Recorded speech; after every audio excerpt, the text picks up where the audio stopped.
Hello Avani, यहाँ एक बहुत बड़ी गड़बड़ हो गई है। तो हमेशा बहुत बड़ी प्रॉब्लम ही क्रिएट करते हो। हाँ बोलो, अब क्या हुआ? वो मैं एक्चुअली डैडी जी के साथ एक एंटीक शॉप में आया था, तो यहाँ एक मूर्ति गिर गई और अब ये लोग पैसे मांग रहे हैं। तो क्या हुआ? तो अब ये पैसे मांग रहे हैं 30 लाख रुपए। What? 30 lakhs? वो भी एक स्टैचू के लिए? हाँ, मुझे कुछ समझ में नहीं आ रहा है। Gautam, are you serious? तुम घर पर पड़े रहते हो पूरे दिन, मुफ्त की रोटियां तोड़ते हो, उससे भी तुम्हारा पेट नहीं भरता कि तुम अब नई नई प्रॉब्लम्स क्रिएट कर रहे हो मेरे लिए। तुम बताओ कहां से लेकर आऊंगी मैं 30 लाख इतने शॉर्ट नोटिस पर? 30 लाख सुनते ही उसके पैरों तले जमीन खिसक गई थी। गौतम भी अवनी के गुस्से के आगे कुछ नहीं कह पाया। You know what? तुम्हें रोज रोज प्रॉब्लम्स क्रिएट करने की आदत हो गई है। But I am really sorry, इस बार मैं तुम्हारी कोई मदद नहीं करूंगी। ये प्रॉब्लम तुमने खुद क्रिएट किया, अब इसे सॉल्व भी तुम खुद करो। लेकिन अवनी, आज गौतम और अवनी की शादी को 3 साल हो चुके थे, लेकिन गौतम आज भी अवनी के घर एक घर जमाई बनकर ही रहता था, जहां उसकी हैसियत एक नौकर जितनी ही थी। वो नौकरों की तरह कभी सांस की साड़ी आयरन करता, तो कभी अवनी की गाड़ी साफ करता। घर की रसोई से लेकर घर की सफाई तक का सारा बोझ उसी के सर पर था। वहीं अवनी कभी कभी अपने पति की ये हालत देखकर बहुत झल्ला जाती थी, क्योंकि घर का पूरा फाइनेंशियल बोझ सिर्फ उसी के सर पर था।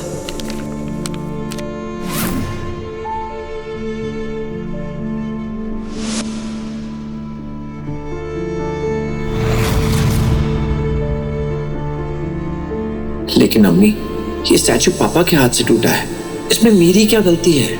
मुझे समझाने का मौका तो दिया होता, बिना मेरी बात सुने फोन काट दिया तुमने।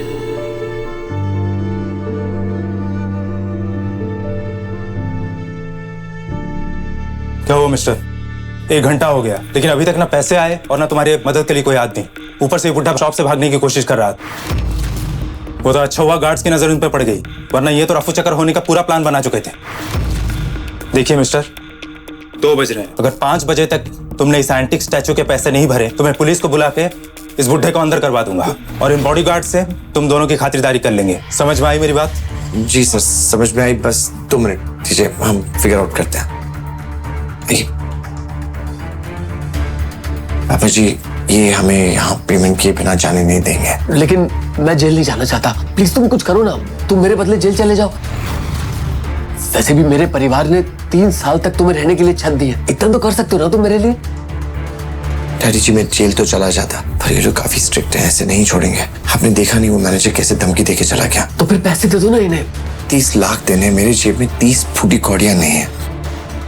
मैं नहीं कमाता, मुझे खर्चे के लिए भी अवनी पैसे देती है।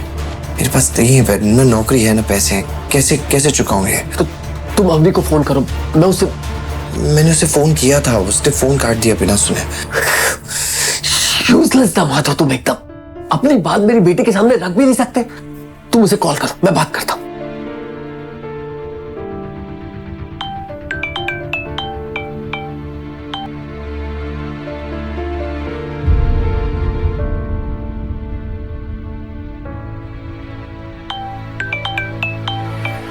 Gautam, are you mad? मैंने कहा ना मुझे काम के टाइम डिस्टर्ब मत किया करो। अब दोबारा कॉल किया ना तो। बेटा, मैं डैडी बोल रहा हूँ।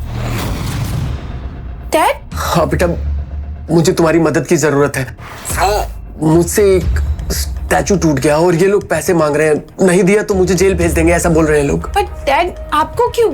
ये गलती तो गौतम की है ना, तो आपको जेल क्यों? बेटा, वो दरअसल मुझसे ही टूट गया था। स्टैचू देखते हुए मैं उसकी पिक्चर्स ले रहा था, मेरा हाथ लग गया और स्टैचू नीचे गिरा और टूट गया। डैड, आप ऑलरेडी जानते हैं कि गौतम ने घर पे कितनी प्रॉब्लम्स क्रिएट कर रखी है, और आप भी मेरी लाइफ में नई नई प्रॉब्लम्स लेकर आ रहे हैं। लेकिन बेटा, ठीक है, अब बताइए आप कहाँ पर है, मैं मॉम को लेकर आती हूँ। बेटा, हम एंटीक शॉप पर है, Madhav Nagar. Okay, wait there, मैं अभी आ रही हूँ। अवनी के सामने बहुत बड़ी मुसीबत खड़ी थी, जिससे निकलना उसके लिए आसान नहीं था। दरअसल अवनी के पिता अनिल सिंह जोधपुर के अमीर परिवारों में से एक थे, लेकिन अनिल की मां गायत्री देवी हमेशा से ही गौतम और अवनी की शादी के खिलाफ थी। 3 साल पहले अवनी के दादाजी हिम्मत अग्रवाल गौतम से पुष्कर में टकराए थे, और गौतम को पहचानते ही उन्होंने अपनी फेवरेट पोती अवनी के लिए उसे पसंद कर लिया।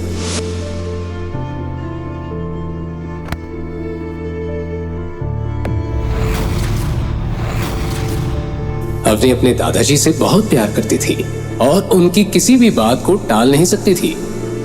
पर शादी के कुछ वक्त बाद ही हिम्मत अग्रवाल दुनिया को अलविदा कह गए, इस राज के साथ कि उन्होंने गौतम को अवनी के लिए क्यों चुना। कैसे पहचानते थे वो गौतम को? फिर उनके जाने के बाद परिवार की बागडोर उनकी पत्नी और अवनी की दादी गायत्री देवी ने अपने हाथों में ले ली। गायत्री देवी अपने परिवार के रुतबे और नाम का बहुत ध्यान रखती थी और साथ ही अपने परिवार में गौतम नाम का धब्बा बर्दाश्त नहीं कर पा रही थी। इसलिए उन्होंने हिम्मत जी के जाने के बाद अनिल और उसके परिवार को अग्रवाल मैंशन से अलग कर दिया था। अवनी आज भी ये सदमा भूल नहीं पाई थी। अब दिन रात उसके दिमाग में सिर्फ एक ही बात चलती रहती थी कि अपने परिवार की हालत कैसे सुधारी जाए। आज एक बार फिर उसके सामने मुसीबत खड़ी थी। वो अगले ही पल अपनी मॉम गीता के साथ माधव नगर जाने के लिए गई।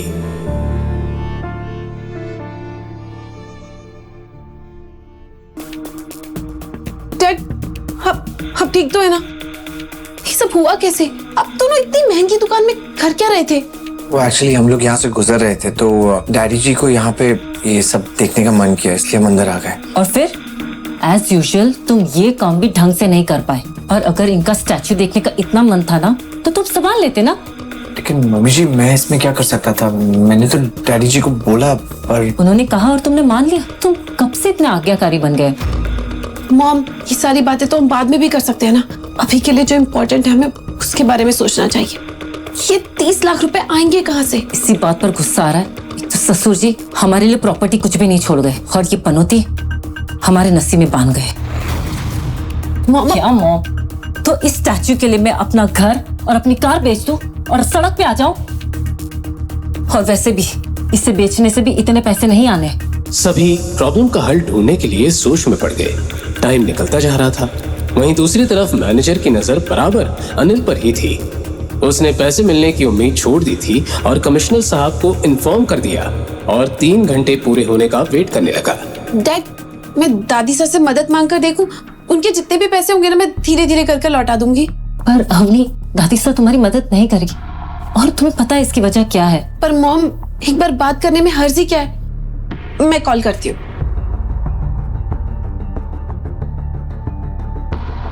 अवनी ने अगले ही पल अपनी दादी गीता देवी को कॉल लगा दिया, पर उसे यही डर सता रहा था कि गीता देवी उसका फोन उठाएगी कि नहीं।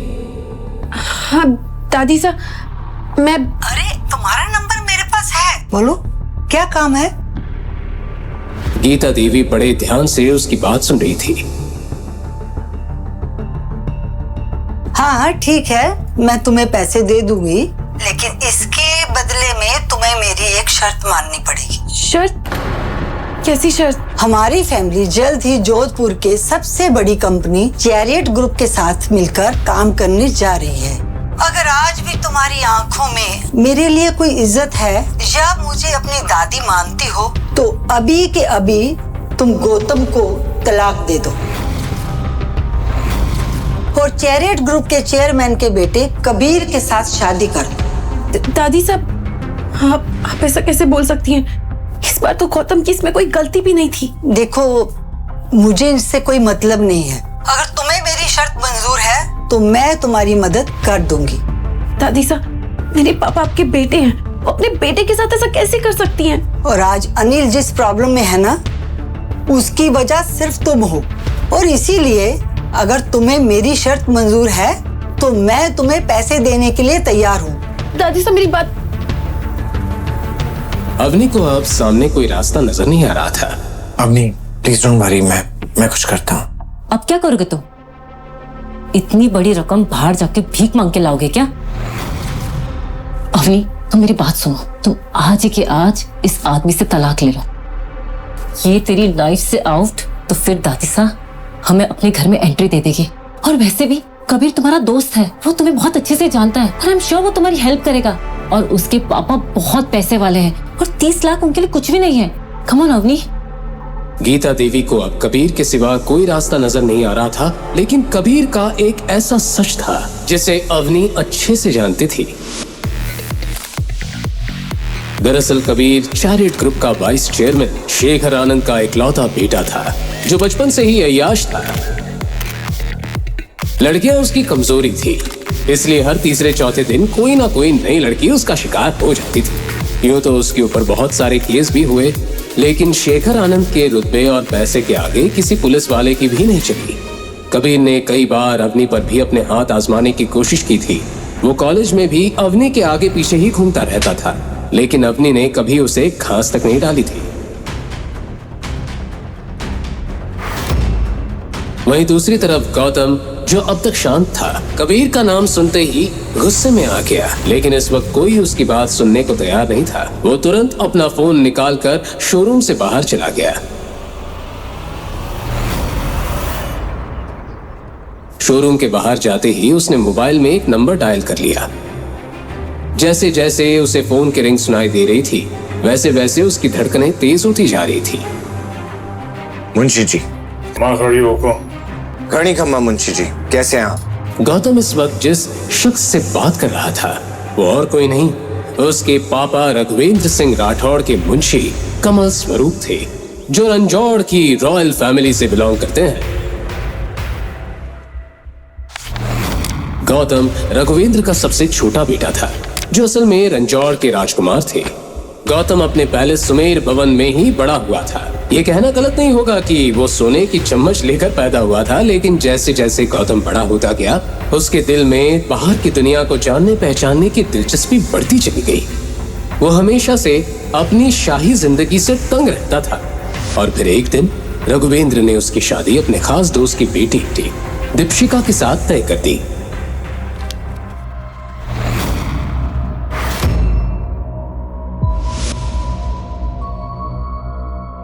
हालांकि दीपशिका गौतम की बचपन की दोस्त थी। वो उससे प्यार नहीं करता था, पर उसकी फैमिली कुछ सुनना नहीं चाहती थी। इसलिए जिस दिन शादी तय हुई, गौतम सजे हुए मंडप को सूना छोड़कर भाग निकला।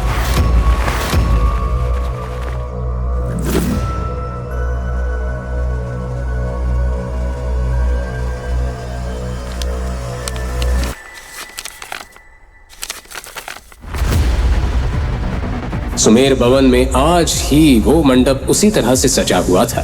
मैं तो चौंका हूँ, मस्तारी बहुत याद आवे है। हुक्म, जब से आप गए हो महल सुना हो गया है।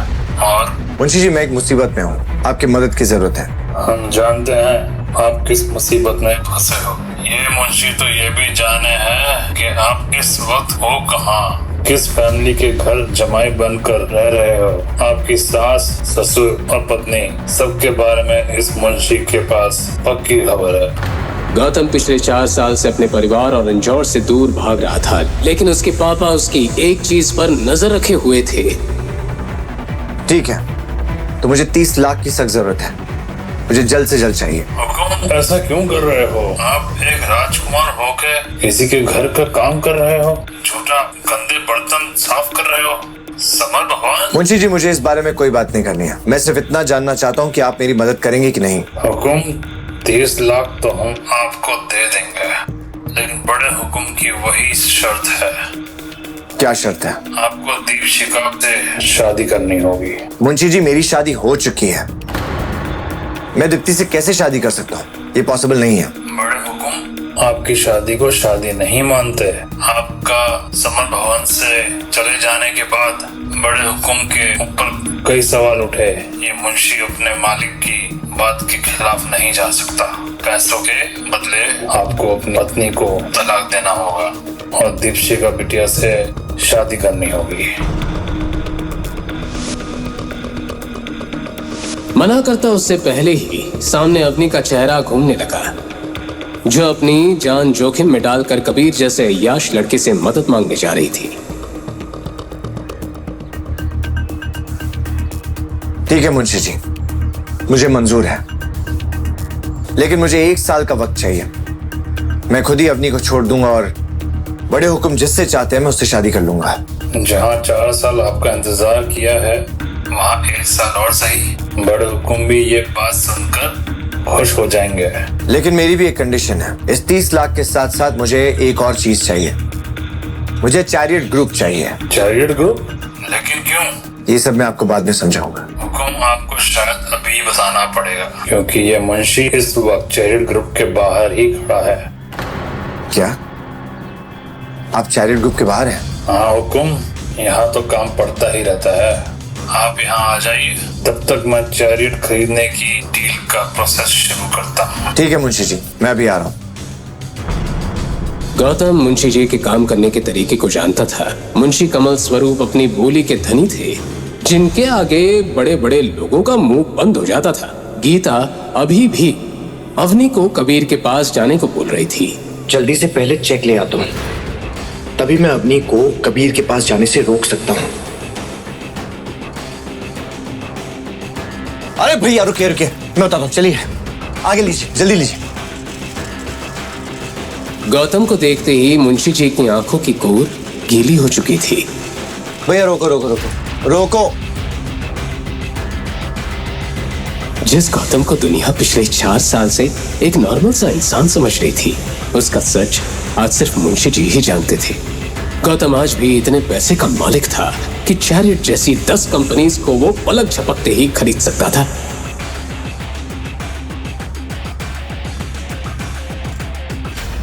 मुंशी जी, कंपनी खरीदने की फॉर्मेलिटीज हो गई? आपके फोन आते ही मैंने सारी फॉर्मेलिटीज पूरी कर दी, बस आपके साइन करने की देरी है।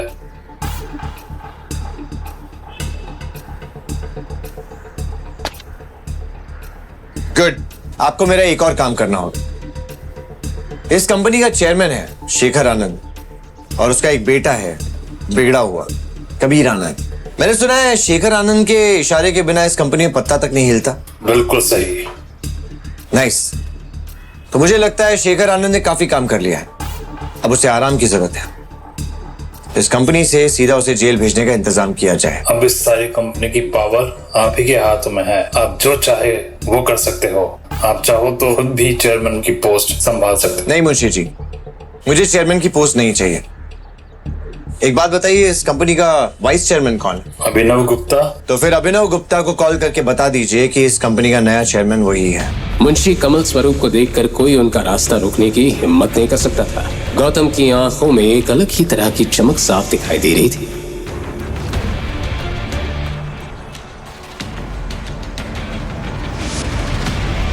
लेकिन वही दूसरी तरफ अवनी की टेंशन बढ़ती जा रही थी। उसके सामने कबीर से मदद मांगने के सिवा कोई रास्ता नहीं था।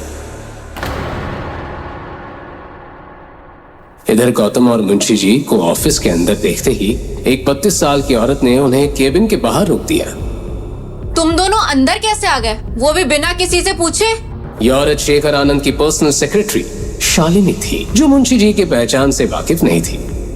मैं यहाँ के चेयरमैन मिस्टर गुप्ता से मिलने आया हूँ। मिस्टर अभिनव गुप्ता इस कंपनी के वाइस चेयरमैन हैं, और वो तुम जैसे सेल्समैन से बिना अपॉइंटमेंट के नहीं मिलते हैं। तो अब यहाँ से निकलो, वरना मैं सिक्योरिटी बुलाऊं। सिक्योरिटी। गौतम के फोन पर अवनी का फोन आने लगा। इससे पहले कि वो फोन उठाकर जवाब देता, उसका मोबाइल लो बैटरी के कारण स्विच ऑफ हो गया। तुम जानती भी हो किससे बात कर रही हो? ये जोधपुर के मुंशी जी, मुझे लेट हो रहा है, गुप्ता जी को बुलाइए प्लीज। हेलो। अभिनव गुप्ता मुंशी जी को अच्छे से जानता था। वो अपने काम छोड़कर तुरंत अपने केबिन से बाहर आ गया। देखो, मैं तुम दोनों को लास्ट वार्निंग दे रही हूँ। मिस कामिनी, ये तरीका है आपका गेस्ट से बात करने का? सॉरी सर, लेकिन शट अप। तुम्हें पता है ना, तुम्हारी इस बदतमीजी की वजह से तुम्हें इस कंपनी से निकाला जा सकता है।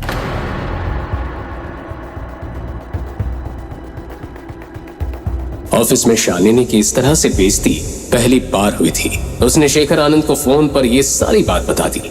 वहीं दूसरी तरफ गौतम मुंशी जी के साथ ऑफिस की फॉर्मेलिटी पूरी करने में लगा हुआ था। तभी उसकी नजर घड़ी पर चली गई। 4 बज चुके थे। अब उसके पास सिर्फ 2 घंटे रह गए थे। वो जैसे ही डॉक्यूमेंट साइन कर ऑफिस से बाहर जाने लगा, उसे बाहर एक आदमी दिखाई दिया, जिसकी आंखों में गुस्सा भरा था। ये सब यहाँ क्या हो रहा है? पर अभिनव, तुम्हारी इतनी हिम्मत कि तुम अपने आप को चेयरमैन कराने लगे और शालिनी को फायर कर दिया। कमीने, तेरी हिम्मत कैसे हुई? बोल। मैंने मिस्टर अभिनव को ये पावर दी है, और आज से वही इस कंपनी के चेयरमैन है। अच्छा, पर क्या मैं पूछ सकता हूँ कि आप कौन हो और इस कंपनी के अंदर जबरदस्ती कैसे घुसा है? मुंशी कमल स्वरूप। ये नाम सुनते ही शेखर आनंद के पैरों तले जमीन खिसक गई।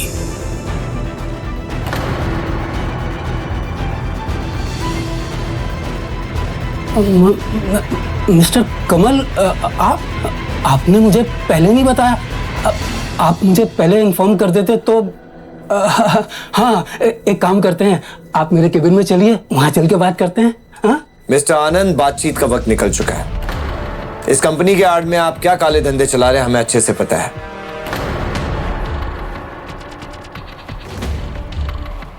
ये लीजिए। गौतम ने उनके हाथ में एक लेटर थमा दिया जिसमें साफ लिखा था कि कंपनी का नया ओनर अब गौतम था।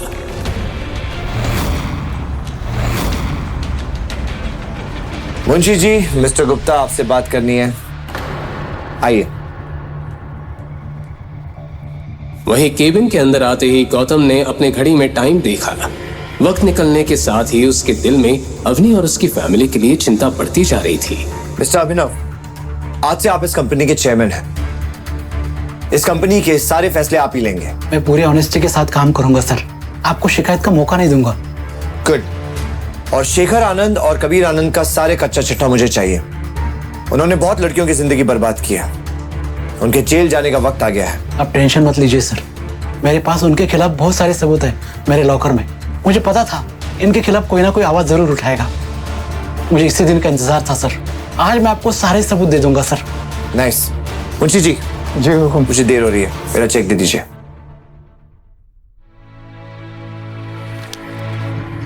Thank you. मुंशी जी के फोन पर बाहर खड़े बॉडीगार्ड का कॉल आ गया। फोन उठाते ही मुंशी जी हैरानी से गौतम को देखने लगे। हुकुम। अवनी अभी अभी कबीर आनंद के कमरे में गई है।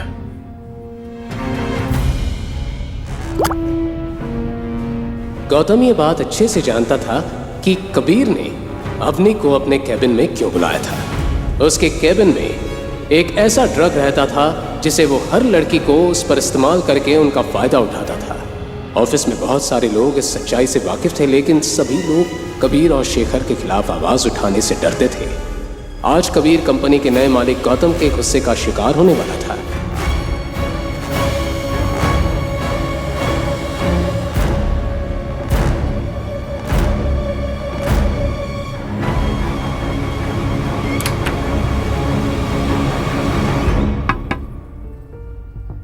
कम इन।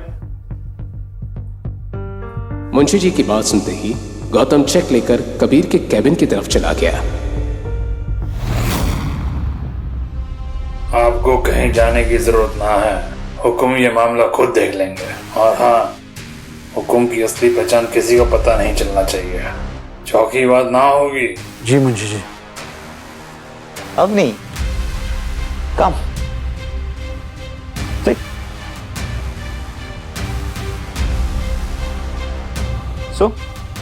कैसे आना हो। अवनी ने कबीर के केबिन में आते ही उसे सारी बात बता दी। गौतम की आंखों में बेचैनी बढ़ती जा रही थी।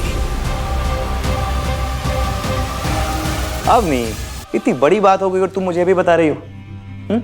ये सब तो तुम्हें बहुत पहले बता देना चाहिए था। नहीं कबीर, मैं ड्रिंक नहीं करती। ये क्या बात हुई, तुम यहाँ तक आई हो, तुम्हें एक ड्रिंक तो लेना पड़ेगा। नहीं कबीर, मुझे बस पैसे लेकर जल्द से जल्द शॉप पर पहुंचना है। ओ हाँ, तुम्हारे पापा तुम्हारा वेट कर रहे होंगे ना। मैं भी तुम्हें चेक देता हूँ, वेट।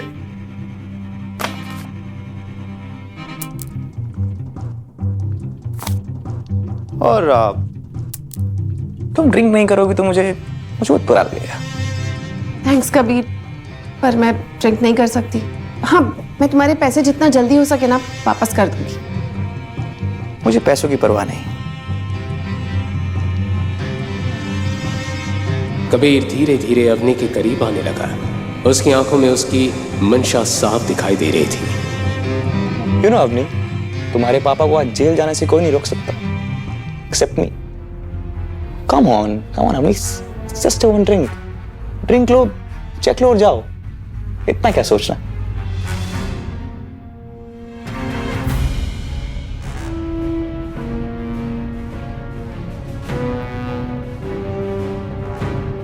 कभी ड्रिंक करने के बाद तुम पक्का मुझे चेक दे दोगे ना? Of course, पैसा मेरे लिए इतनी बड़ी बात नहीं। Have it. वो मन ही मन अवनी के साथ रात गुजारने का प्लान बना चुका था। अवनी के सामने अब कोई रास्ता नहीं था, लेकिन ग्लास अपने होठों के आगे बढ़ने से पहले ही उसे दरवाजे की जोरदार आवाज सुनाई दी। अवनी के हाथ में ड्रिंक का ग्लास देखते ही गौतम गुस्से में कबीर को देखने लगा। कौन है बे तू? अंदर कैसे आया? गौतम, गौतम तुम यहाँ क्या कर रहे हो? मैं अगर यहाँ नहीं पहुंचता तो ये तुम्हारे साथ न जाने क्या कर रहा होता। गौतम, तुम ऐसा सोच भी कैसे सकते हो? मैं यहाँ कबीर से मदद मांगने के लिए आई हूँ। तुम नहीं जानती कितना गिरा हुआ इंसान है। ओ हेलो, बहुत हुआ तेरा। तुझे पता है तू किससे बात कर रहा है? मेरी तो कबीर, ये मेरे हस्बैंड है। तो यही है वो घर जमाई। अवनी, इससे कहो अभी के अभी मेरे पैरों में गिरकर माफी मांगे, नहीं तो आज यहां से जिंदा बचकर नहीं जाएगा। और अवनी, ये चेक तो तुम भूल ही जाओ।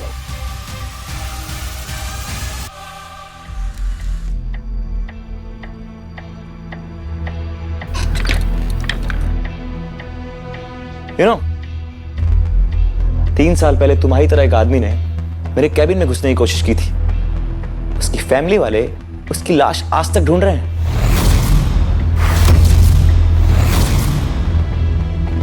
गौतम, गौतम प्लीज प्लीज कबीर से माफी मांग लो ना। इससे माफी मांगो?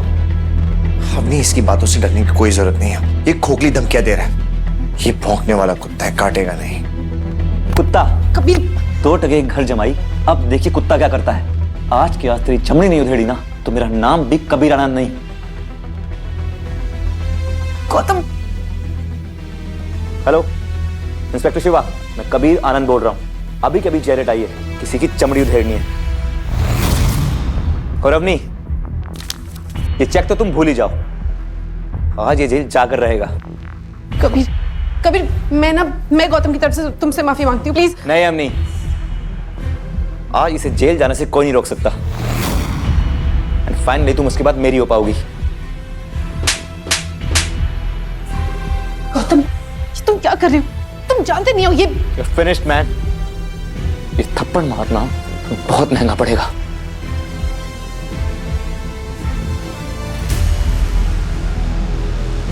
डैड, इस कुत्ते ने आपके बेटे को थप्पड़ मारने की कोशिश की है।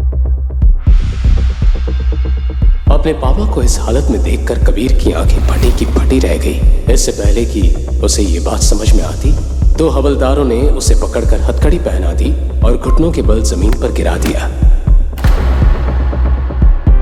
इंस्पेक्टर, तुम्हारा दिमाग खराब हो गया क्या? मिस्टर कबीर आनंद, मैं तुम्हें और तुम्हारे बाप को लोगों को लूटने और उनके साथ फ्रॉड करने और बहुत सी लड़कियों की जिंदगी बर्बाद करने के जुर्म में गिरफ्तार करता हूँ। डैडी, ये क्या बकवास कर रहा है? शेखर आनंद के मुरझाए हुए चेहरे ने सारी सिचुएशन बयां कर दी थी। अवनी को अब तक कुछ समझ नहीं आ रहा था। इंस्पेक्टर साहब, इसने मेरी पत्नी को ये ड्रिंक पिलाने की कोशिश की और इसमें कुछ ड्रग्स भी डाले। प्लीज चेक कर लीजिए। ये बात सुनते ही इंस्पेक्टर अपना रुमाल निकालकर ड्रिंक चेक करने लगा। उसने थोड़ी ड्रिंक अपने रुमाल में डाल दी, लेकिन कुछ ही देर बाद जब रुमाल का रंग सुर्ख नीला पड़ने लगा तो सभी हक्के बक्के रह गए। आपने सही कहा मिस्टर गौतम, इस ड्रिंक के अंदर ट्राइएजोलम नाम का एक ड्रग है जो बेहद ही खतरनाक है। हवलदार, एविडेंस के साथ ले चलो दोनों बाप बेटे को। जेल की हवा खाएंगे तो दोनों का दिमाग ठिकाने आ जाएगा। तुम ऐसे नहीं कर सकते। मुझे अभी कभी कमिश्नर से बात करनी है। ड्रिंक में ड्रग की बात सुनकर अवनी के पैरों तले जमीन हिल गई थी। आज कबीर के काले चिट्ठों का टाइम पूरा हो चुका था।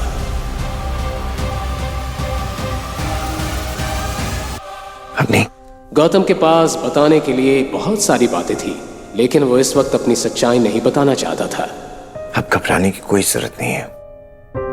उन्हें उनके किए की सजा मिल चुकी है। गौतम ने अपनी जेब से 30 लाख का चेक निकालकर अवनी की तरफ बढ़ा दिया। ये देखो, डैडी जी को बचाने के लिए मैंने पैसों का इंतजाम कर लिया है। लेकिन इतना बड़ा अमाउंट तुमने इतनी जल्दी कैसे अरेंज किया? गौतम अगर सच बताता तो बहुत बड़ी मुसीबत में फंस सकता था, इसलिए वो बिना कुछ कहे खामोश रहा। गौतम, मैं तुमसे कुछ पूछ रही हूँ। तुम्हें ये चेक किसने दिया? वो मैंने अपने एक दोस्त से उधार लिया है। उसकी कंपनी में बहुत सारा फायदा हो गया था तो उसने मुझे उधार दे दिया।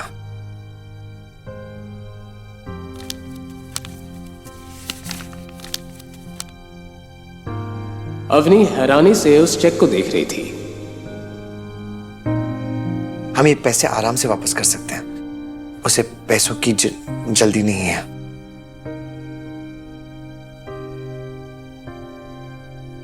अवनी 40 मिनट बचे हैं, हमें शोरूम चलना होगा। तुम लोग हमारा वेट कर रहे होंगे। वहीं दूसरी तरफ अनिल और गीता शोरूम के एक कोने में बैठे थे। दो हट्टे कट्टे गार्ड्स ने उन्हें घेर रखा था। सभी को सिर्फ मैनेजर के कमांड का ही इंतजार था। साथ ही मैनेजर ने कमिश्नर को फोन करके शोरूम आने के लिए भी कह दिया। 10 मिनट रह गए हैं और तुम्हारे दामाद और बेटी भी गायब हैं। मुझे नहीं लगता तुम लोग पैसे दे पाओगे, इसीलिए जेल जाने के लिए तैयार है। अवनी बेटा, पैसों का कुछ इंतजाम हुआ? मेरा तो जी गले तक आ गया है। मॉम डोंट वरी, ये रहा चेक।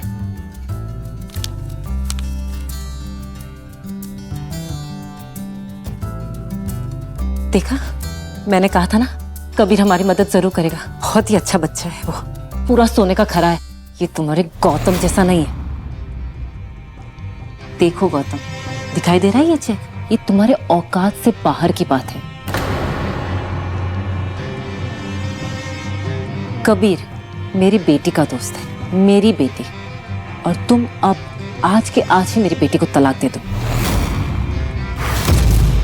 अब मैं अपनी बेटी की जिंदगी तुम्हारे जैसे निकम्मे के साथ नहीं देख सकती। क्या क्या ख्वाब देखे थे मैंने अपनी बेटी के लिए, और तुम जैसा भूत हमारे पल्ले पड़ गया है। मॉम, अरे तुम जैसा आप सोच रही है वैसा कुछ भी नहीं है। दरअसल वो तू चुप ही रहे, तुझे सही और गलत दिखना ही बंद हो गया है। ये आदमी तेरे पल्लू से बंध गया है, तू उसे छोड़ क्यों नहीं देती है? कबीर का नाम सुनकर अवनी को ड्रिंक वाली बात याद आ गई। मॉम, ये पैसे मुझे गौतम ने दिए हैं, कबीर ने नहीं।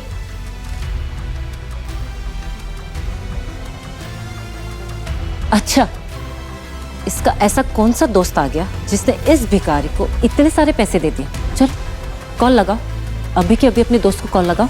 गौतम हड़बड़ाकर अपने आसपास देखने लगा। वहीं गीता लगातार शक भरी निगाहों से उसे देख रही थी। करो अपने दोस्त को कॉल। दरअसल मेरा दोस्त ट्रैवल कर रहा है, उसके असिस्टेंट ने मुझे चेक दिया है।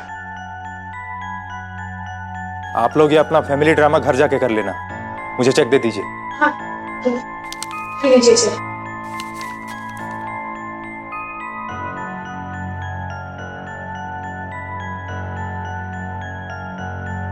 मॉम, जैसा आप कबीर के बारे में सोच रही है ना, वो वैसा नहीं है। कबीर ने पैसों के बदले मेरे साथ जबरदस्ती करने की कोशिश की, और अगर गौतम बस सही वक्त पर नहीं आते ना, तो वो अपने प्लान में कामयाब भी हो जाता। ठीक तो सुना। गीता को अपने कानों पर यकीन नहीं हो रहा था। तुम्हें तो कुछ नहीं हुआ ना बेटा? No dad, I'm fine now. तो यही सबसे बड़ी सोचने वाली बात है कि गौतम ये पैसे लाया कहां से। खैर, मुझे इन सबसे कोई मतलब नहीं है। जिंदगी में पहली बार इसने कोई ढंग का काम किया है। अरे खाक ढंग का काम किया, पता नहीं कहां से मांग के लाया होगा। हमें सबके पैसे चुकाने होंगे ना।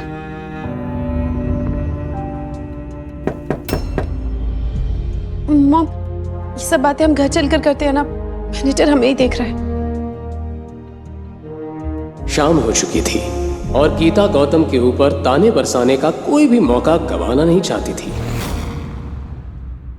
मॉम,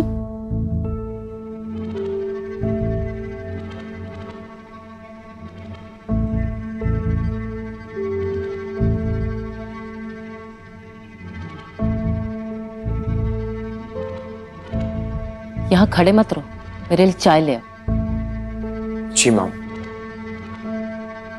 और सुनो, चाय में दूध और इलायची कम डालो। तुम्हारे बाप दादा ने कोई हमें खजाना नहीं दिया हुआ है, समझे?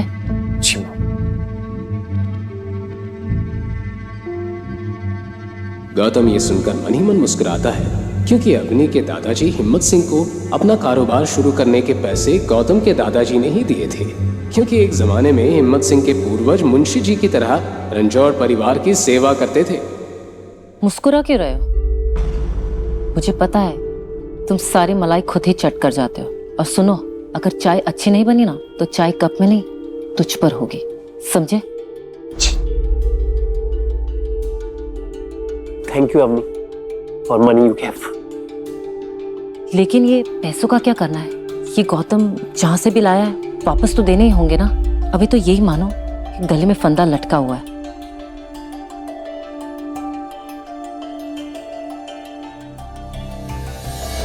अवनी अपनी सेविंग्स के बारे में सोचने लगी, क्योंकि उसे भी जल्दी से जल्दी गौतम से लिए पैसे वापस लौटाने थे। उसी वक्त गौतम हमेशा की तरह खाने के बारे में पूछने आ गया, क्योंकि घर में अक्सर ही गीता और अनिल की अलग अलग फरमाइश होती थी। मॉम, अभी के लिए हमारी जितनी भी सेविंग्स है हम वो दे देते हैं, बाकी के पैसे मैं धीरे धीरे गौतम को लौटा दूंगी। ठीक है, पहले इससे भी तो पूछो कि इसका अमीर दोस्त बाद में हमसे बाकी के पैसे ले लेगा कि नहीं, क्योंकि सेविंग्स के तो सिर्फ 5 लाख है। कहीं वो मना कर दे तो? नहीं मॉम, उसे पैसों की फिलहाल कोई जल्दी नहीं है। तो फिर ठीक है, हम बाद में ही दे देंगे। लेकिन मॉम, अभी के लिए हम 5 लाख तो दे सकते हैं ना? हाँ बिल्कुल। मैं तुम्हारे नकारे पति की तरह किसी पे बोझ नहीं बनना चाहती।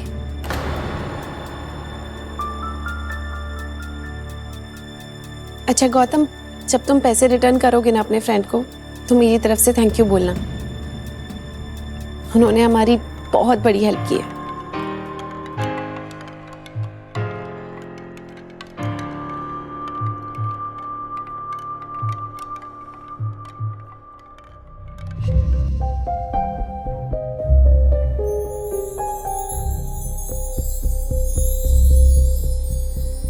पिछले 4 सालों में गौतम घर का काम करने और खाना बनाने में इतना माहिर हो चुका था कि उसे किसी भी राजस्थानी डिश बनाने में टाइम नहीं लगता था। कुछ ही देर में सभी खाना खाकर अपने रूम में चले गए।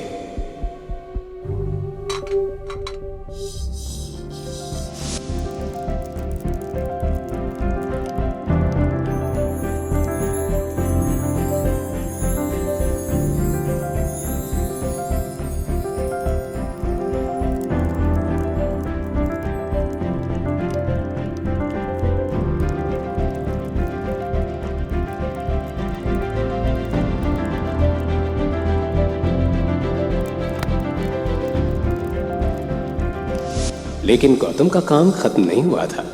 वो किचन में बर्तन साफ करने में लगा था।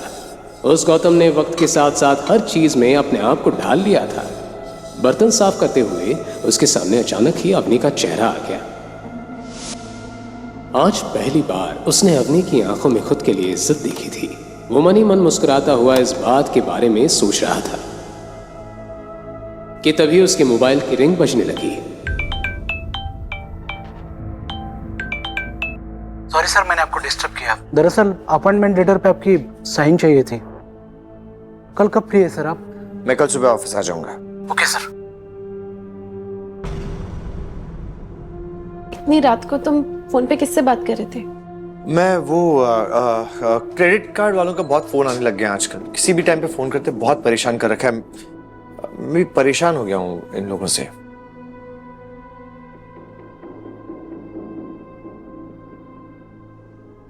अगले दिन सुबह गौतम अपने घर का काम खत्म करके चैरियट जाने के लिए निकल गया। वो अवनी से मार्केट के काम का बहाना बनाकर निकला था, इसलिए उसे जल्दी से जल्दी घर वापस पहुंचना था। Good morning sir. मैंने सारे सीनियर एग्जीक्यूटिव्स को इन्फॉर्म करके मीटिंग के लिए बुला लिया है सर। आप कब तक पहुंच रहे हैं सर? मिस्टर गुप्ता, आपने किससे पूछकर ये मीटिंग रखी है? मैं नहीं चाहता कि मेरी असलियत किसी के भी सामने आए। Please cancel the meeting. I am sorry sir. मैं मीटिंग कैंसिल कर देता हूँ। आप टेंशन मत लीजिए, आपके बारे में किसी को पता नहीं चलेगा। गुड, मैं आपको आपकी कैबिन में मिलता हूँ।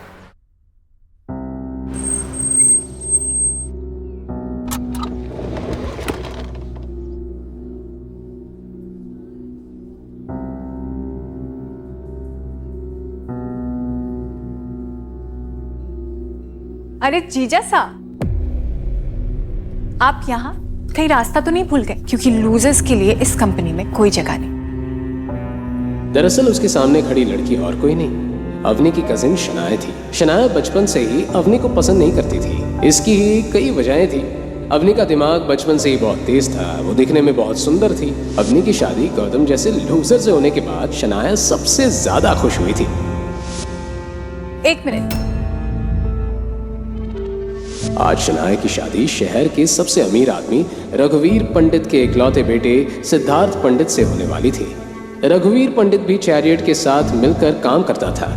चैरियट की ही बदौलत उसका जोधपुर में बहुत दबदबा था और इसी दबदबे और नाम को देखकर अवनी की दादी गायत्री देवी ने अपनी पोती की शादी सिद्धार्थ पंडित के साथ तय कर दी। गौतम हमेशा की तरह आज भी शनाया के ताने सुनकर खामोश खड़ा रहा। खैर छोड़ो, तुम क्या ही कहोगे। तुम्हारे जैसे आदमी की हमारे सामने खड़े होने की औकात भी नहीं है।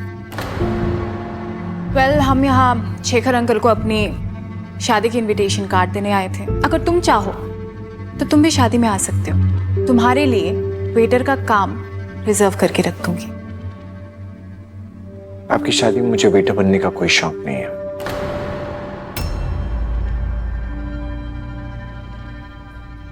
गौतम के सिंपल से कपड़ों को देखकर सिद्धार्थ मन ही मन हंस रहा था, लेकिन वो इस बात से बेखबर था कि इन सिंपल कपड़ों के पीछे चैरियट का मालिक खड़ा था।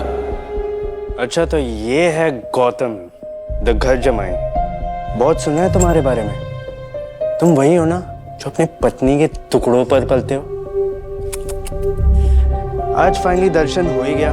वैसे फॉर योर काइंड इन्फॉर्मेशन, इस बिल्डिंग में ना तुम्हारे जैसे लूजर्स की जगह नहीं है। तो तुम मैं एक्चुअली यहाँ पे जॉब मांगने आया था। नौकरी? सीरियसली? यहाँ झाड़ू पोछे के लिए कोई वैकेंसी नहीं है। शनाया, लगता है ये गार्ड के जॉब के लिए आए हैं। All the best. जीजा साहब, अवनी की कमाई से घर के खर्चे पूरे नहीं होते ना। वैसे नौकरी लगने के चांसेस कम लग रहे हैं। एक काम कर, ये ले, रख ले, काम आएगा। ये तो वक्त ही बताएगा कि ये किसके काम आने वाला है। इसे संभाल के रखना, बहुत जल्द तुम्हारे काम आने वाला है। क्या कहा तुमने? तुम्हारी हिम्मत कैसी हुई मेरे से ऐसे बात करने की? इसके बाद जो कुछ भी कहना, जो कुछ भी करना, सोच समझ के करना, समझे तुम? क्या क्या कर लेगा बे तू? बोल, क्या करेगा? बेबी छोड़ो ना, किस लोफर के मुंह लग रहे हो तुम। हम जिस काम के लिए आए थे वो काम पूरा कर लेते हैं। वैसे भी इस आदमी के पास कोई काम धंधा तो है नहीं।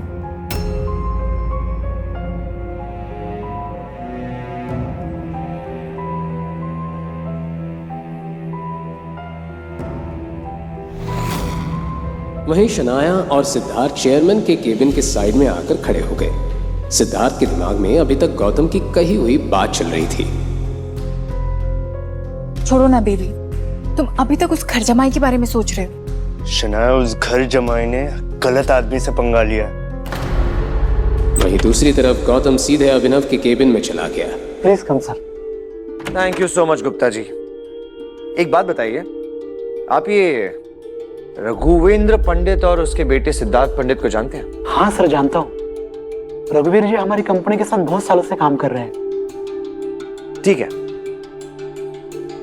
आज के बाद से रघुवेंद्र पंडित की कंपनी के साथ चैरियट ग्रुप काम नहीं करेगा। उनके साथ जो भी डील्स होने वाली है सब कैंसिल कर दी जाए और उन्हें इन्फॉर्म कर दिया जाए कि जो लोग दूसरों की इज्जत नहीं करते, हम उनके साथ काम नहीं करते। क्योंकि काम जो होता है वो औकात देखकर नहीं, हालात देखकर दिया जाता है। गौतम की बात सुनते ही अभिनव समझ गया था कि गौतम ने बिना कुछ सोचे इतनी बड़ी बात नहीं की है। अभिनव ने इमीडिएटली रघुवीर पंडित को कॉल लगा दिया। गौतम मुस्कुराते हुए पास में रखी चेयर पर बैठ गया। हेलो मिस्टर रघुवीर, मैं अवतार ग्रुप का न्यू चेयरमैन अभिनव गुप्ता बात कर रहा हूँ। न्यू चेयरमैन शब्द सुनते ही रघुवीर एक पल के लिए सक पका गया। Yes mister Gupta. आपके लिए बुरी खबर है, अवतार ग्रुप आपके साथ मिलकर काम नहीं करेगा। आपके साथ हमारी जितनी भी डील साइन हुई हैं, उन्हें मैं अभी के अभी कैंसिल करता हूं। डॉक्यूमेंट आपके ऑफिस तक पहुंच जाएंगे। और हां, एक बात और, अवतार ग्रुप झाड़ू पोंछा लगाने वालों के साथ मिलकर कभी काम नहीं करता। इससे पहले कि रघुवीर ये बात समझ पाता और कुछ जवाब दे पाता, अभिनव ने फोन काट दिया और गौतम को देखने लगा। वहीं दूसरी तरफ सिद्धार्थ और शनाया चेयरमैन से मिलने का वेट कर रहे थे। ऑफिस के अंदर आते ही उसे पता लग गया था कि अवतार ग्रुप का चेयरमैन अब अभिनव गुप्ता बन गया। इस बात से सिद्धार्थ को हैरानी तो हुई, लेकिन वो अभिनव से मिलकर जाना चाहता था। बहुत देर वेट करने के बाद भी सेक्रेटरी उसे अंदर जाने नहीं दे रही थी, लेकिन अब सिद्धार्थ के सब्र का बांध टूट चुका था। और कितनी देर वेट करना होगा मुझे? आप एक बार चेयरमैन सर को कॉल कीजिए। मेरा नाम सिद्धार्थ पंडित है, वो शायद मेरे बारे में जानते होंगे। जैसे ही सिद्धार्थ की बात खत्म हुई, सेक्रेटरी के पास अभिनव का कॉल आ गया। अभिनव से बात करने के बाद सेक्रेटरी सिद्धार्थ को देखने लगी। देखते ही देखते उसने सिक्योरिटी को कॉल कर दिया, जल्दी से चेयरमैन सर के केबिन पर कुछ लोग भेजो।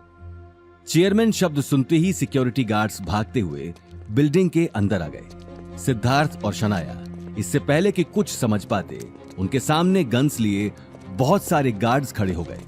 ओ हेलो, तुम लोगों का दिमाग खराब हो गया है, इस तरह घेर कर क्यों खड़े हो?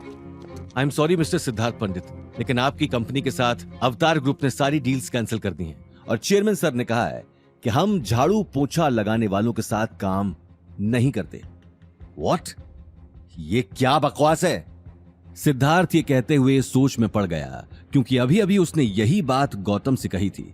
लेकिन इससे पहले कि वो इस बात के बारे में सोचता, उसे अचानक याद आया कि उनका आधा काम अवतार ग्रुप की वजह से चल रहा था।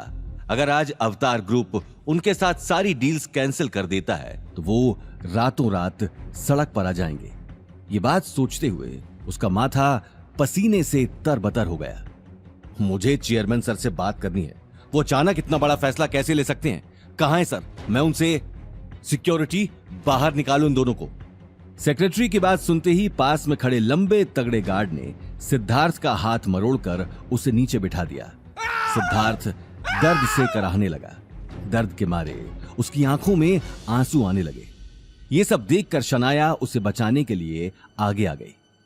प्लीज प्लीज ऐसा मत करो, हम जा रहे हैं। शनाया का रोता हुआ चेहरा देखकर गार्ड ने तुरंत सिद्धार्थ का हाथ छोड़ दिया, लेकिन सिद्धार्थ अभी तक दर्द के मारे चीख रहा था।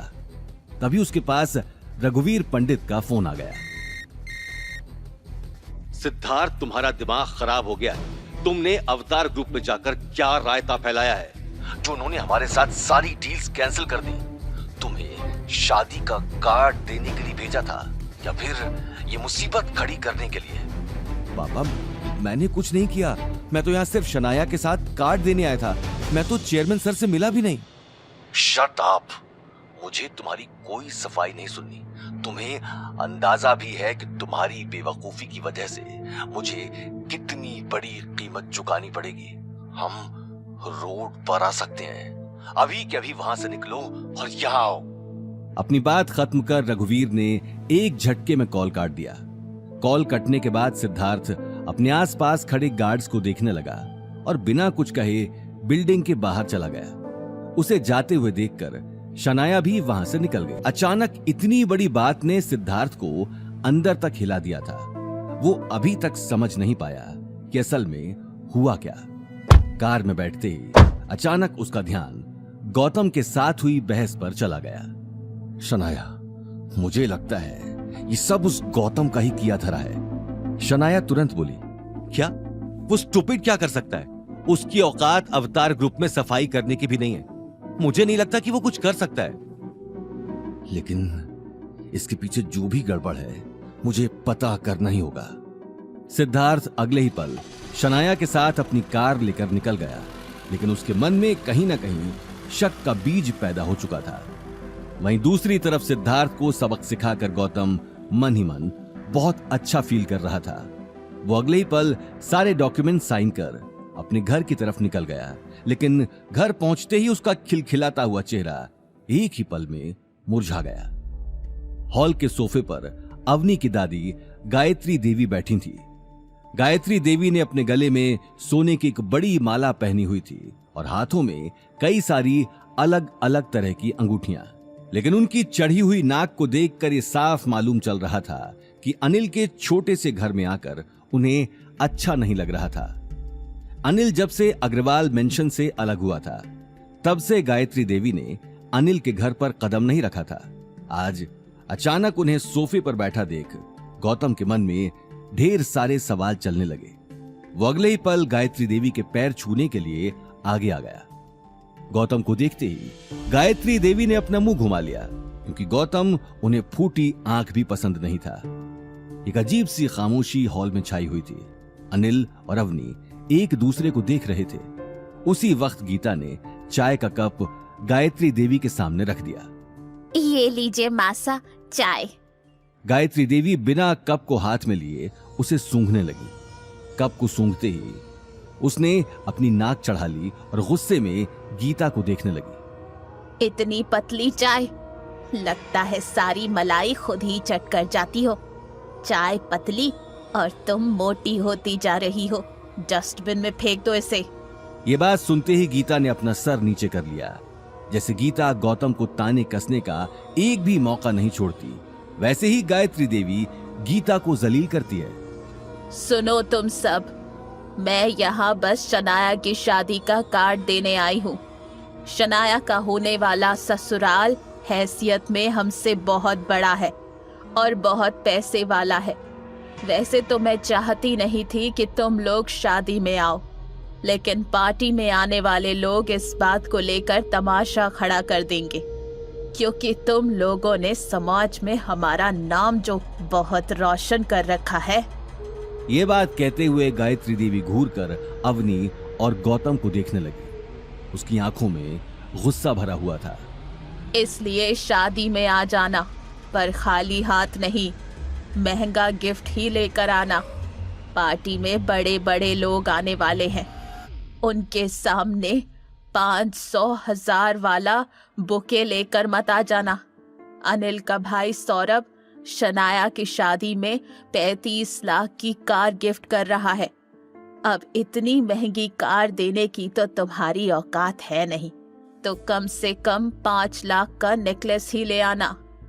ये बात सुनते ही अवनी के पैरों तले जमीन खिसक गई, क्योंकि परिवार की सेविंग्स का सारा पैसा उसने गौतम के दोस्त को दे दिया था।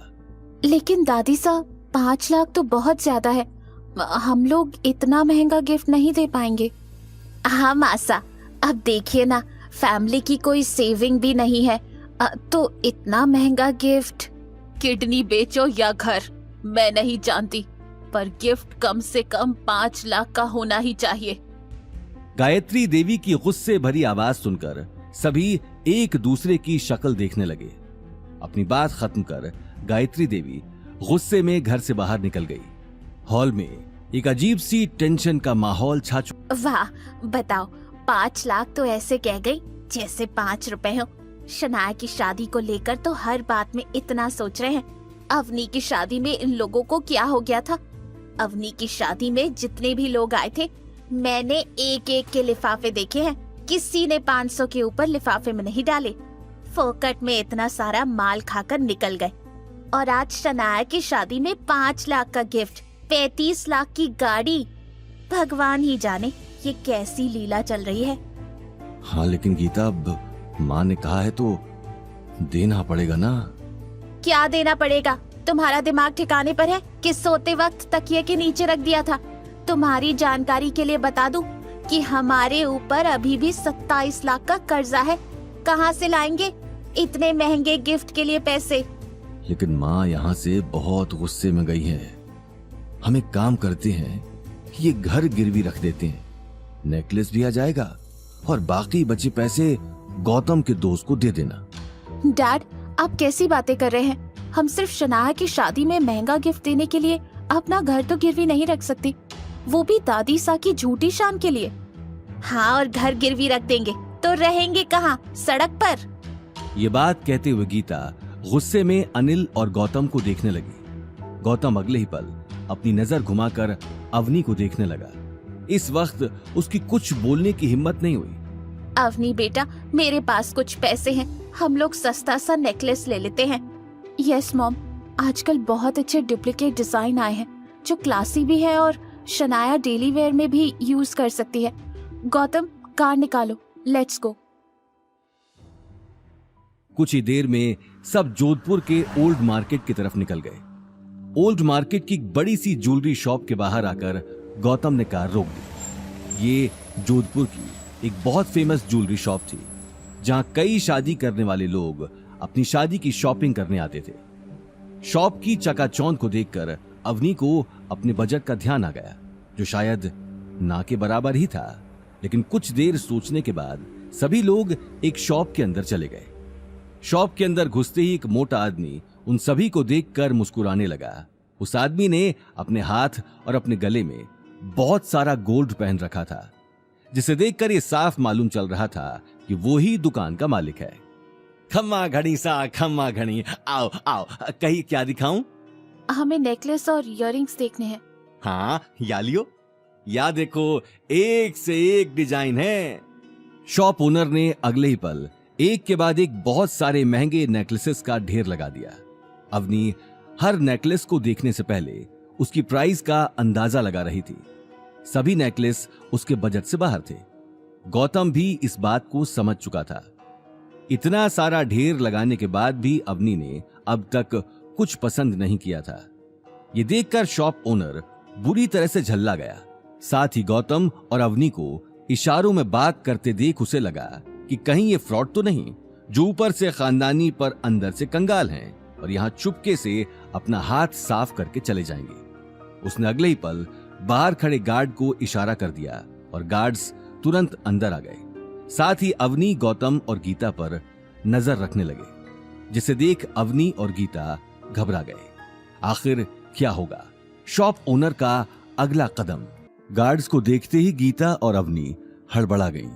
गौतम डेलिब्रेटली अवनी और गीता का टेंशन एक सुंदर नेकलेस की ओर लगाता है और अवनी अगले ही पल उन्हें नजरअंदाज करके नेकलेस ट्राई करने लगी।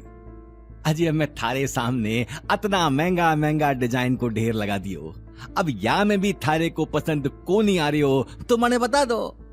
नहीं, ऐसी बात नहीं है, मुझे इसमें से पसंद है, लेकिन का है भाई जी, मैं तने झूठ को नहीं बोल रही हो। दुकान माले खूब ग्राहक आवे है, लेकिन मैं कदे काउंटर से उठकर कीणो गहना कौन दिखाऊं?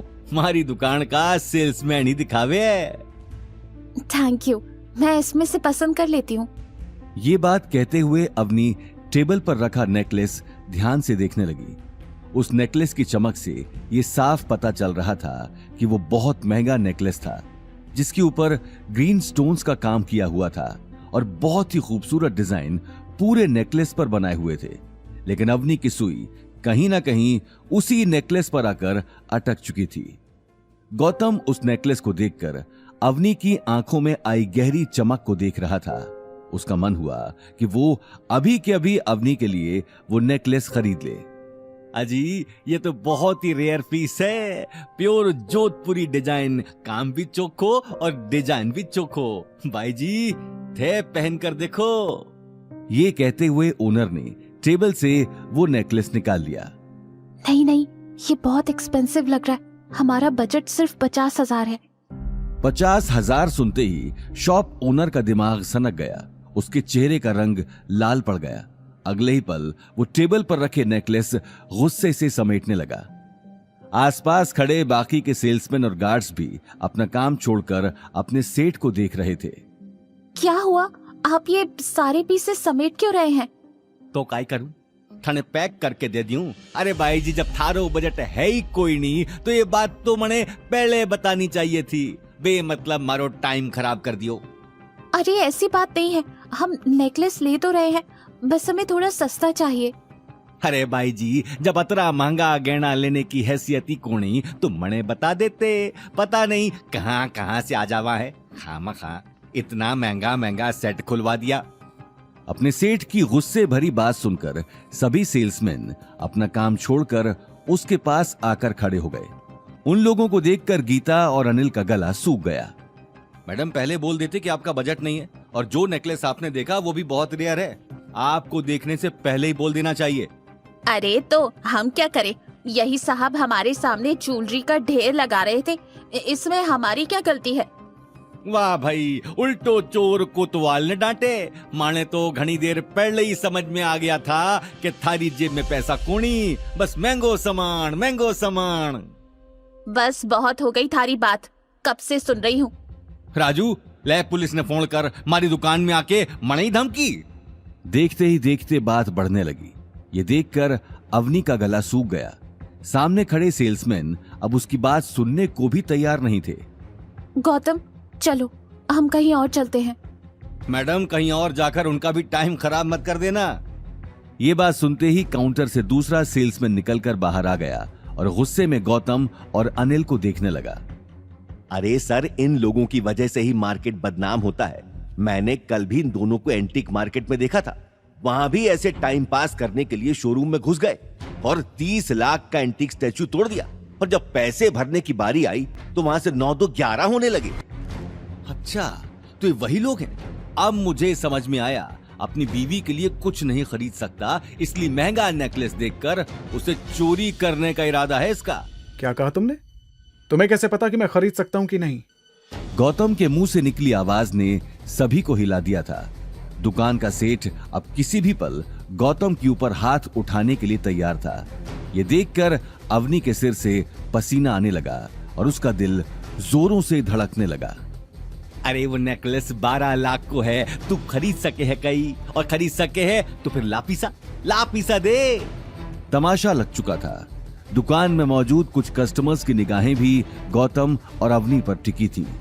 गौतम चाहे तो वो अभी के अभी अवनी के लिए पूरी दुकान खरीद सकता था, लेकिन इस वक्त वो अपनी पहचान किसी को बताना नहीं चाहता था। वहीं गीता गौतम की चुप्पी को देखकर मन ही मन उसे कोस रही थी। अवनी ने सभी लोगों की सवालिया निगाहों से बचने के लिए दुकान के ओनर के सामने हाथ जोड़ लिए। उसकी आंखों में नमी साफ दिखाई दे रही थी। इससे पहले कि उसकी आंखों से आंसू गिरते, वो अपने आप को संभालते हुए बोली, सेठ जी, मुझसे बहुत बड़ी गलती हो गई। मुझे पहले आपको अपना बजट बता देना चाहिए था। आपके पास 50,000 तक की कोई ज्वेलरी नहीं है तो कोई बात नहीं। भाई जी, या बात कोनी, हमारे पास तो हर तरह का गहना से, लेकिन थे बताओगे वो हिसाब से ही तुम्हें पतो चलेगो। ये बात कहते हुए शॉप ओनर गुस्से भरी नजरों से गौतम को देखने लगा। उसने अगले ही पल पास में खड़े सेल्समैन को ज्वेलरी दिखाने का इशारा कर दिया। अवनी ने अपना मन मारकर कुछ ही देर में एक सिंपल सा नेकलेस पसंद कर लिया, जिसकी कीमत 60,000 थी। अवनी नेकलेस पैक करवाकर गीता को देखने लगी। मॉम, इन्हें पैसे दे दो। पूरा मूड खराब कर दिया, और ये सब हुआ इस मनहूस गौतम की वजह से। सीना फुलाकर इतनी बड़ी शॉप पर ले आया, जैसे कि इसकी जेब में पैसा भरा हो। गीता ने बड़बड़ाते हुए गौतम से अपना पर्स छीन लिया, जो गौतम ने पकड़ा हुआ था। गीता ने तुरंत अपने पर्स से पैसे निकालकर कैश काउंटर में जमा करवा दिए और गौतम को गुस्से में देखते हुए शॉप से बाहर निकल गई। अनिल और अवनी भी उसके पीछे नेकलेस का बैग लेकर बाहर निकल गए, लेकिन गौतम अभी तक वहीं खड़ा शॉप ओनर को गुस्से में देख रहा था। क्या हो गया भाया, गई थारी बींदड़ी। जब जेब में पैसा ना होवे ना तो आदमी ने हवा में ना उड़नो चाहिए। ये बात सुनते ही गौतम गेट से बाहर निकल गया, लेकिन उसके गुस्से का गुबार अभी तक खत्म नहीं हुआ था। बाहर पहुंचते ही उसने देखा अवनी कार के बाहर उसका वेट कर रही थी। अवनी, तुम लोग घर जाओ, मैं थोड़ी देर में आता हूँ। ये बात सुनते ही कार में बैठी गीता के कान खड़े हो गए और वो कार से उतर गई। अभी और क्या बाकी रह गया है करने को? अंदर इतनी बेइज्जती करवाने के बाद भी तेरा पेट नहीं भरा? तू ही हमें इतनी महंगी शॉप पर लेकर आया था, अब पता नहीं इसके बाद क्या नया। आप गलत समझ रही हैं मम्मी जी। मैं यहाँ से सब्जियां खरीदने जा रहा हूँ। डिनर के लिए घर में कुछ नहीं है। अरे जाने दो गीता, मार्केट जाए या कहीं और जाए, हमें क्या मतलब। कम से कम थोड़ी देर तो हमें इसकी मनहूस शक्ल नहीं देखनी पड़ेगी। ये बात सुनते ही गीता कार में वापस बैठ गई। अवनी के दिमाग में अब तक नेकलेस की बात चल रही थी, वो भी बिना कुछ कहे कार में बैठ गई और एक झटके में वो तीनों घर की तरफ निकल गए। गौतम वहीं खड़ा उन्हें जाते हुए देखता रहा। अपनी आंखों से अवनी की कार ओझल होते ही उसने अपनी शर्ट की बाहें चढ़ा ली और दोबारा उसी ज्वेलरी शॉप पर चला गया। शॉप में अब भीड़ बढ़ चुकी थी। ओनर के साथ साथ सभी सेल्समैन कस्टमर्स को अटेंड करने में लगे हुए थे। उसी वक्त शॉप ओनर के सबसे पालतू सेल्समैन की नजर गौतम पर चली गई और वो काउंटर से निकलकर गौतम के सामने खड़ा हो गया। सर, अभी शॉप पर बहुत सारे कस्टमर्स हैं, इसलिए प्लीज यहाँ से चले जाइए। वो 12 लाख वाला नेकलेस निकालो, मैं उसे खरीदना चाहता हूँ। गौतम की बात सुनते ही सभी सेल्समैन हंसने लगे। ओनर भी अपनी हंसी पर कंट्रोल नहीं कर पा रहा था। काई नेकलेस भाया, दिमाग बाहर छोड़ आयो कहीं। सेठ जी, लगता है अचानक इसके अंदर का मर्द जाग गया है। सभी गौतम को देखकर तरह तरह के ताने बरसाने लगे, लेकिन गौतम खामोश खड़ा अपने सामने खड़े सेल्समैन की आंखों में देख रहा था। अगर तुम्हारी हंसी ठिठोली हो गई हो तो काम की बात करें। ओ कम ऑन, तुम सच में वो नेकलेस खरीदना चाहते हो? वो तुम्हारी औकात से बाहर है। मेरी औकात कितनी है वो तुम अंदाजा भी नहीं लगा सकते। फिलहाल मैं यहाँ सिर्फ एक कस्टमर बनकर। अरे काई, बहुत होगी की चेंचे। उठाओ साले ने और बाहर निकालो। अब तो तू यहाँ से सीधा पुलिस स्टेशन ही जाएगा। इस शॉप का पूरे मार्केट में बहुत नाम है। एक आवाज में लोग इकट्ठे हो जाएंगे और फिर तेरा क्या हाल करेंगे वो मैं बता भी नहीं सकता। पहले तुझे यहाँ लोगों की मार पड़ेगी और उसके बाद पुलिस की मार। बहुत हो गया तेरा। ये बात सुनते ही गौतम ने अपना मोबाइल निकाल लिया। वो पीछे नहीं हटने वाला था। Hello Munshi ji, old city, Ajit colony, shop number 105, जल्दी आइए, आपके पास सिर्फ 10 मिनट हैं। जी हुकुम। सेल्समैन ने यह बात सुनकर हंसते हुए गौतम के कंधे पर हाथ रख दिया। किसे फोन किया है? किसी सूरमा को जो आकर तुझे बचाएगा? वो तुझे अगले 10 मिनट में पता चल जाएगा। सेल्समैन का चेहरा गुस्से में लाल हो चुका था। उसी वक्त आसपास के लोगों ने मौका देखते ही गौतम के ऊपर ताने बरसाना शुरू कर दिया। इस देश में गरीबी प्रॉब्लम नहीं है, प्रॉब्लम है इन जैसे गुंडे लोग। देखो तो सही, इतना जलील होने के बाद भी खड़ा है। अजी, इन लोगों की तो जात ही ऐसी होती है। चोर उचक्कों को क्या फर्क पड़ता है? और देखो, खड़ा ऐसे है जैसे पूरी दुकान खरीदनी हो। शॉप के हर कोने में खुसुर फुसुर शुरू हो चुकी थी। वहीं कुछ लोगों को 10 मिनट बाद होने वाले तमाशे का इंतजार था। सेल्समैन और शॉप ओनर की नजरें भी घड़ी पर टिकी थीं। लेकिन तभी शॉप के बाहर एक के बाद एक बहुत सारी महंगी कारें आकर खड़ी हो गईं। कारों के रुकते ही उनमें से हट्टे कट्टे बॉडीगार्ड हाथों में गन्स लिए शॉप के बाहर आकर खड़े हो गए। सभी के कानों में ब्लूटूथ लगे थे और सभी हाथों में वॉकी टॉकी से एक दूसरे को कमांड दे रहे थे। इतने सारे बॉडीगार्ड देखकर आसपास के लोग भौचक्के रह गए। शॉप ओनर भी काउंटर से बाहर निकलकर देखने लगा। उसी वक्त एक ब्लैक कार से मुंशी जी बाहर निकलकर शॉप को ध्यान से देखने लगे। मुंशी को शॉप में एंटर करते ही गौतम सामने खड़ा दिखाई देता है। सभी बॉडीगार्ड्स ने पूरी शॉप को अब चारों तरफ से घेर लिया था। मुंशी जी के आते ही शॉप के अंदर लोगों की कानाफूसी शुरू हो गई। खमा गढ़ी हुकुम, आप इतनी छोटी दुकान में के? मुंशी जी, मैंने आपको इसलिए बुलाया है क्योंकि इस आदमी ने अभी अभी मुझसे मेरी औकात पूछी है। ये कहते ही गौतम सामने खड़े सेल्समैन की आंखों में आंखें डालकर देखने लगा। इतने सारे बॉडीगार्ड्स देखकर सेल्समैन का गला सूख गया और दिल की धड़कनें तेज हो गईं। तुम्हारी हिम्मत कैसे हुई हुकुम से इस तरह बात करने की? तुम जानते भी हो इस वक्त किसके सामने खड़े हो। सिर्फ 1 मिनट लगेगा ये पूरी दुकान और तुम्हें खरीदने में। मुंशी जी की तेज आवाज सुनते ही 2-3 गार्ड्स शॉप के अंदर आ गए और घूरकर शॉप ओनर को देखने लगे। उन हट्टे कट्टे गार्ड्स को देखते ही ओनर का गला सूख गया। मुंशी जी गुस्से में उसे देखने लगे। ओनर गौतम के रुतबे और ताकत को पहचान चुका था। साथ ही उसके सारे सेल्समैन भी समझ चुके थे कि गौतम भले ही दिखने में आम आदमी था, लेकिन उसकी असलियत कुछ और थी। गौतम ने देखते ही देखते मुंशी जी को इशारा कर दिया। मुंशी जी उसी वक्त कार से एक बड़ा सा बैग निकालकर गौतम को दे देते हैं। गौतम ने बड़ी शान से बैग खोलकर टेबल पर रख दिया। बैग खुलते ही सभी के मुंह हैरानी से खुले के खुले रह गए। बैग पैसों से लबालब भरा हुआ था। इतना पैसा वहां मौजूद सेल्समैन ने शायद पहली बार ही देखा था। वहीं दूसरी तरफ शॉप ओनर के पैर कांपने लगे। वो अगले ही पल गौतम के पैरों में गिर गया और उसने अपने गाल पर जोर जोर से थप्पड़ मारना शुरू कर दिया। मने माफ कर दो हुकुम। हाँ तो मिस्टर सेल्समैन, अब बताओ तुम्हें मेरी औकात देखनी है?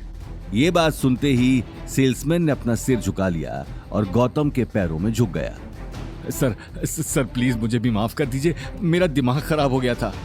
ठीक है, इस बार तो मैं तुम दोनों को माफ कर रहा हूँ, लेकिन आइंदा तुमने किसी का मजाक बनाने की हिम्मत की तो मुझसे बुरा कोई नहीं होगा। ये बात कहते हुए गौतम ने गार्ड्स को इशारा कर दिया। गार्ड ने अगले ही पल उन दोनों को गौतम के पैरों से उठाकर काउंटर के पास खड़ा कर दिया। थोड़ी देर पहले जो लोग गौतम का मजाक बना रहे थे, अब उनकी नजरों में गौतम के लिए एक अलग ही तरह की इज्जत थी। अब वो नेकलेस निकालो जो मेरी वाइफ ने पसंद किया था। Yes sir. उस नेकलेस को देखते ही गौतम मंद मंद मुस्कुराने लगा। देखते ही देखते उसने शॉप से बहुत सारे महंगे गहने खरीद लिए। ये देखकर शॉप ओनर का सिर चकराने लगा। गौतम सारी ज्वेलरी खरीदकर शॉप के बाहर आ गया और कार के पास आकर खड़ा हो गया। मुंशी जी, इन सारे जेवरों को अच्छे से पैक करवा देना और साथ ही कुछ महंगे गिफ्ट्स भी ले लेना। कल अवनी की कज़न की सगाई पार्टी है। आप ये सारे गिफ्ट्स छोटे हुकुम की तरफ से उसके परिवार को दे देना। गौतम की ओर से ना सही, लेकिन छोटे हुकुम की ओर से तो ये हो ही सकता है। मैं नहीं चाहता हूँ कि मेरे होते हुए अवनी का सिर किसी के सामने झुके। और हाँ, ये नेकलेस मुझे अलग से कल पार्टी में दे देना। मैं अवनी को कोई बहाना बनाकर खुद दे दूंगा। जैसा आप कहो हुकुम, पर छोटा मुंह बड़ी बात। आपसे पूछना चाहूं, आप खुद अवनी को नेकलेस क्यों नहीं देते? आप अपना सच क्यों नहीं बता देते? नहीं मुंशी जी, अभी सही टाइम नहीं है। अवनी को मैं अपना सच बताऊंगा जरूर, मगर वक्त आने पर। जी हुकुम, वैसे भी अच्छा ही है। अगर आपके ससुराल वाले जान गए कि आप रंजौर के राठौर हो तो वो अवनी से आपका तलाक कभी नहीं होने देंगे। गौतम कुछ कहता नहीं है, पर उसकी आंखों से साफ पता चल जाता है कि वो मुंशी जी की बातों से खुश नहीं है। मुंशी जी भी समझ नहीं पा रहे थे कि आखिर गौतम के दिमाग में क्या चल रहा है। क्या वो फूलों का आसान रास्ता छोड़कर कांटों की रास्ते पे चल रहा है? मुंशी जी कार में बैठकर चले जाते हैं और गौतम मार्केट में सब्जियां लेने के लिए जाता है। सब्जियां लेकर घर जाने पर उसके चेहरे पर जो खुशी छाई थी, वो खुशी घर पहुंचते ही गायब हो गई। घर में एक अलग ही तरह की बहस छिड़ी हुई थी और गीता को सिर्फ गौतम का इंतजार था। गौतम के घर में आते ही गीता सोफे से खड़ी होकर तालियां बजाने लगी। आइए आइए महाराज, आपने आने में इतना समय लगा दिया। हमें लगा सब्जी लेने कहीं दूसरे देश ही निकल गए हैं। नहीं मम्मी जी, ऐसी बात नहीं है। वो दरअसल। Shut up. आज एक बार फिर तेरी वजह से मेरी बेटी को सबके सामने सिर झुकाना पड़ा। पता नहीं भगवान किस जन्म का बदला ले रहा है। अवनी, तू अभी के अभी इस आदमी को तलाक दे दे।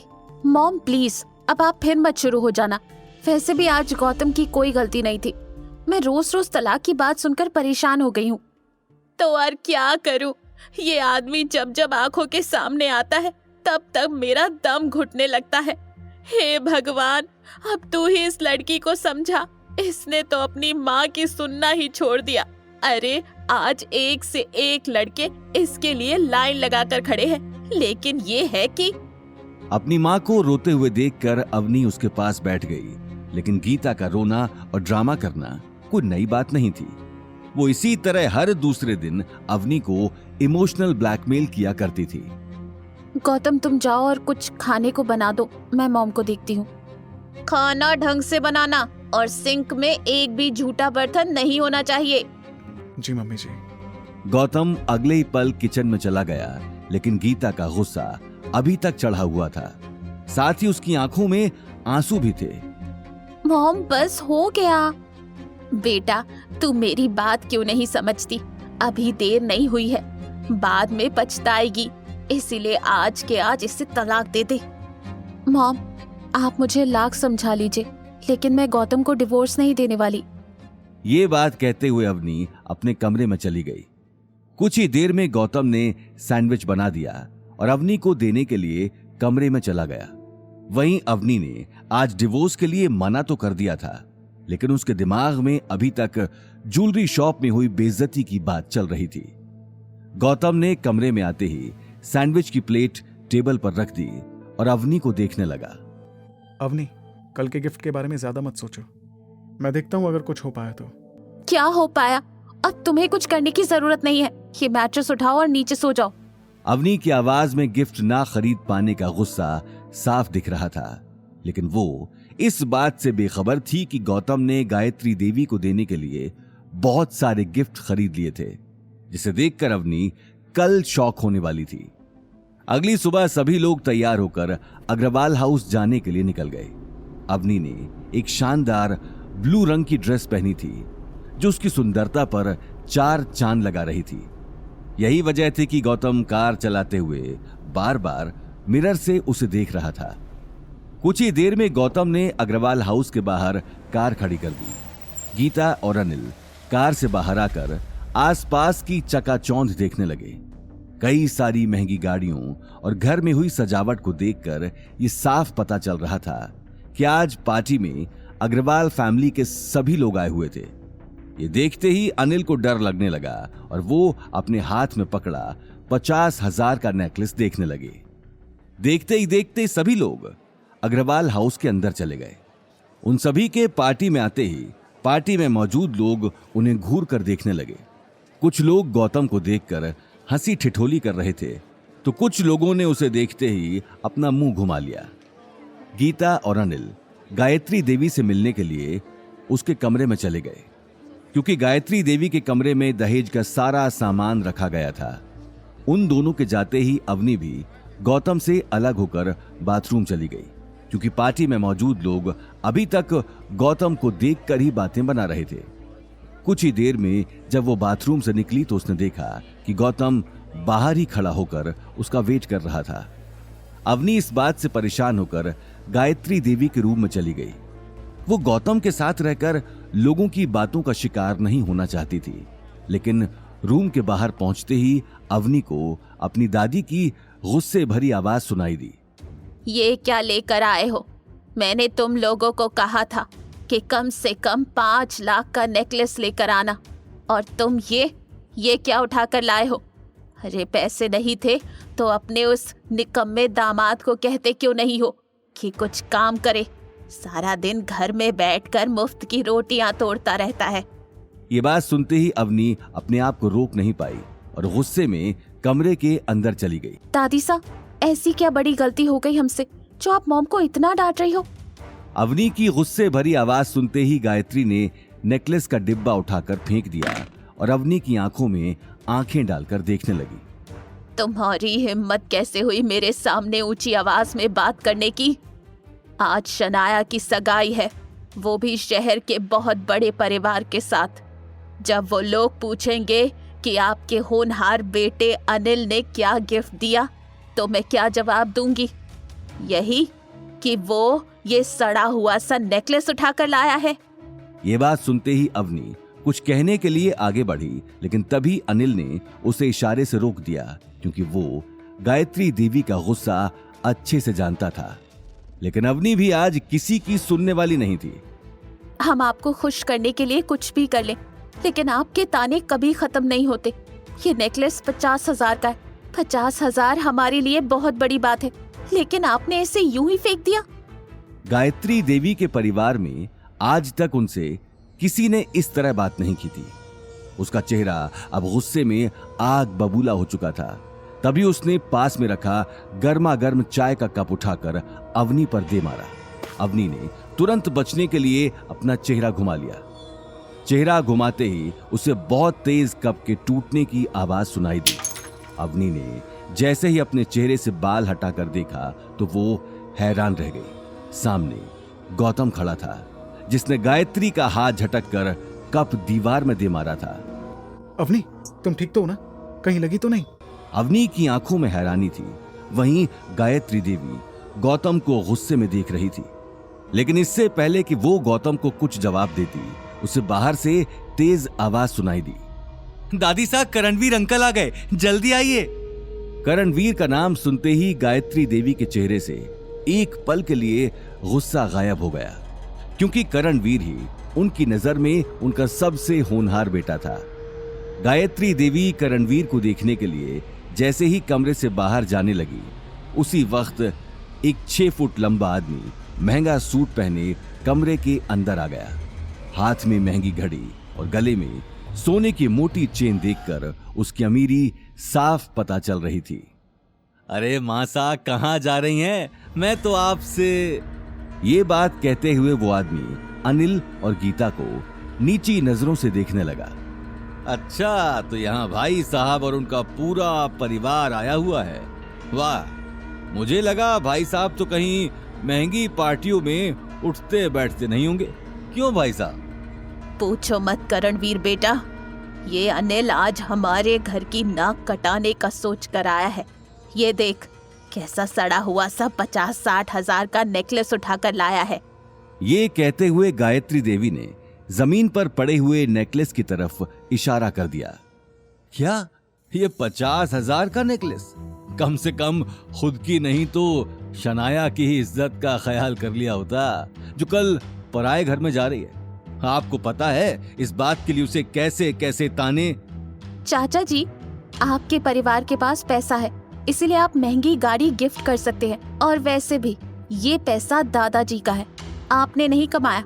पापा को जब अग्रवाल हाउस से अलग किया था, तब दादी ने उन्हें जायदाद में से कुछ नहीं दिया। ये बात तो आपको याद होगी। क्या कहा तुमने? तेरा मतलब मैंने जायदाद का पैसा दबा रखा है क्योंकि मैं अपने बेटों में फर्क करती हूँ। हाँ, आप फर्क करती हैं, और अगर आपको मेरी बात पर शक है तो खुद देख लीजिए। जो हिस्सा डैड को मिलना चाहिए उस पर दूसरे ऐश कर रहे हैं। ये बात सुनते ही करणवीर अपने चेहरे से चश्मा हटाकर आसपास देखने लगा। अनिल और गीता अब तक खामोशी खड़े थे। माँ साहब, छोड़िए इन सारी बातों को। आज इतना खुशी का दिन है और अब कहाँ इन फालतू लोगों, मेरा मतलब है अब फालतू की बातों में पड़ रही।